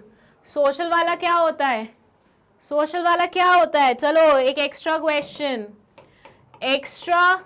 Question number 44 लिखना। ए कौन से कंपोनेंट के बारे में बात कर रहा है? बिजनेस एनवायरनमेंट के किस डायमेंशन के बारे में यहाँ पे बात हो रही है? और बी ये वाले में किस डायमेंशन के बारे में बात हो रही है? That you people have to tell me in the comment section. फटाफट कमेंट्स में अपना आंसर लिखिए कि ए और बी में बिजनेस एनवायरनमेंट के कौन से डायमेंशन के बारे में बात हो रही है। एंड अब हम चलते हैं हमारे नेक्स्ट क्वेश्चन पे, दैट इज क्वेश्चन नंबर 45। ये क्या बोल रहा है देख लेते हैं। Which of the following principles of management by Fayol states that there should be one and only one boss for every individual employee? Option A, unity of direction, order, unity of command, division of work. कौन से वाला principal management का Fayol भाई साहब का state करता है कि एक boss, there should only be one and only one boss for every individual employee. हर इंडिविजुअल एम्प्लॉय के लिए सिर्फ एक ही बॉस होना चाहिए। Unity of direction, order, unity of command, division of work. Confuse हो सकते हैं दो ऑप्शन में से, जल्दी बताइए क्या होगा right answer. And the correct answer is unity of command. आपको निर्देश देने वाला, आपको कमांड देने वाला सिर्फ एक ही इंसान होना चाहिए, क्योंकि दो इंसान अगर आपको कमांड देने लगे तो यू विल बी कंफ्यूज कि आप किसकी बात सुने। ठीक है। 46th question, identify the nature of management when it is practiced as personal application of existing knowledge to achieve desired results. Management as a science, management as an art, management as a profession, all of the above. बताइए, identify करिए the nature of management when it is practice as personal application of existing knowledge to achieve desired result. जल्दी बताइए क्या होगा चारों में से correct option. First chapter से ये क्वेश्चन पिक किया गया है and the correct answer is management as an art. क्योंकि किसके बारे में बात हो रही है? ऐसी चीज जो पर्सनल एप्लीकेशन वाली होती है। पर्सनल एप्लीकेशन कौन से उसमें इस्तेमाल किया जाता है? आर्ट में इस्तेमाल किया जाता है। ठीक है, चलिए 47th क्वेश्चन। ये अगेन ये क्या है? केस बेस्ड क्वेश्चन है। एक केस होगा, उसके बेसिस पे 4-5 क्वेश्चन पूछे गए हों। Vinay was the chief operating officer of Easy Solution Limited, a company providing advanced software solution to Indian Defence Services. They had been carrying on business successfully for the last 12 years and earning enough profits. But from the last 1 year, they realized that though the business is getting big orders, which are being fulfilled on time, even then the revenues kept on decreasing. Vinay was not able to find out where the problem was. He started keeping a close check on the progress of the activities as he could sense that something was wrong. He wanted to take some action before any major damage could be done to the business. Vinay appointed a cybersecurity expert who monitored the company's processes and found out that the computer operator was deleting the entries from the computers and pocketing the revenues. He was caught, ये actually पहले भी आ चुका है case study. He was caught in red-handed, and handed नहीं, red-handed. ठीक है, over to the police and sorry नहीं red handed नहीं, he was caught and handed over to the police. ठीक है, मैं ज़्यादा भावनाओं में बह गई। This created an atmosphere of order and discipline in the organisation and help in minimising dishonest behaviour on the part of employees. Okay, so basically क्या हो रहा है कि एक इंसान है जो कंप्यूटर के साथ कुछ छेड़खानी कर रहा है और जितने भी रेवेन्यूज हो रहे हैं वो अपने पॉकेट में डाले जा रहे हैं एंट्रीज डिलीट करते हुए, और वो पकड़ा गया और उसको पकड़ा मतलब पुलिस को दे दिया गया, पुलिस ने अरेस्ट कर लिया। तो इससे क्या हुआ? एक ऑर्डर और डिसिप्लिन क्रिएट हो गया एटमॉस्फेयर में। अब आपको इसके बेसिस पे कुछ क्वेश्चंस का आंसर करना है, जैसे कि 47th क्वेश्चन है, which management function proved helpful in creating an atmosphere of order and discipline in the organisation and helped in minimising dishonest behaviour on the part of the employees? Planning, organising, directing या controlling? बताइए, management का कौन से वाला function prove करता है यहाँ पे helpful in creating an atmosphere, order और डिसिप्लिन क्रिएट करने का एटमॉस्फेयर में? बताइए, planning, organising, directing, controlling? And the correct answer is controlling. क्योंकि कंट्रोलिंग में क्या होता है? सामने वाला नजर रखता है आपके ऊपर, नजर रखता है तो उसको पता लगता है कि भैया आपको पता लगता है कि भैया कोई अगर आपके ऊपर नजर रखे हुए है तो आप पकड़े जा सकते हो तो आप ऐसी चीज करोगे नहीं ना, आप थोड़ा डिसिप्लिन में रहने की कोशिश करोगे। 48th question है, what did the measurement of performance reveal? The company was earning enough profits, declining revenues despite getting big orders which were being fulfilled on time. The company was running successfully, all of the above. बताइए, what did the measurement of performance reveal? performance management measurement of performance क्या reveal कर रही है? And the correct answer is declining revenues, जबकि उनको orders बड़े बड़े मिल रहे हैं. What did the analysis of winner reveal? चारों ऑप्शन आपके सामने लिखे हुए हैं. Nothing was wrong, the computer operator was deleting the entries. ये तो ना मुझे वो बचपन में वो जो इंग्लिश पैसेजेस नहीं आते थे पेपर में, जिसके बेसिस पे आपको क्वेश्चन के आंसर करने होते थे और सेम लाइंस क्वेश्चन पे लिखी होती थी और सेम लाइंस पैसेज में लिखी होती थी, वैसा लग रहा है. मतलब कुछ भी नहीं है, दिमाग लगाने वाली कोई चीज़ नहीं है. सेकेंड आंसर होगा इसका. Last question, what corrective action did Vinay take? Vinay ने क्या करेक्टिव एक्शन लिया? अगेन बहुत ही स्ट्रेट अवे आंसर है बी, उसने उसको उठाया और पुलिस वालों को दे दिया. एंड इसी के साथ हमारा ये वाला मॉक भी खत्म होता है. This was our 5th mock. 5 और मॉक आने वाले हैं आप लोगों के लिए. Be prepared for that. उसका लिंक आपको डिस्क्रिप्शन बॉक्स में मिल जाएगा. हर रोज प्रैक्टिस करनी है, अच्छे से प्रैक्टिस करनी है, बहुत अच्छे मार्क्स लाने हैं CUET में.